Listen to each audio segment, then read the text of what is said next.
The use of lockwashers for grounding connections is recommended in industrial applications. Lockwashers prevent the loosening of nuts and bolts due to vibration, temperature fluctuations, or other factors that can compromise the integrity of the connection. For grounding terminals, the use of lockwashers is explicitly required by National Electrical Code Article 552.10b-4 for park trailers.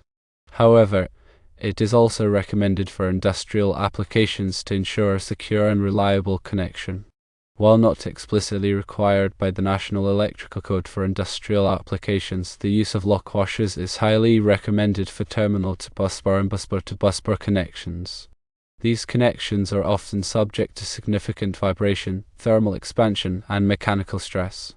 Lockwashers help to maintain a tight connection and prevent loosening over time.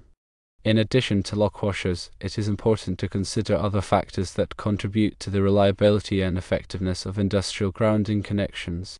Firstly, use the correct torque for each connection. Over-tightening can damage the components, while under-tightening can lead to a loose connection.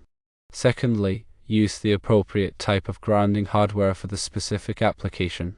For example, copper or tin-plated hardware is preferred for copper grounding conductors. Thirdly, ensure that the grounding connections are accessible for inspection and maintenance. Regularly inspect and tighten all grounding connections to ensure their integrity.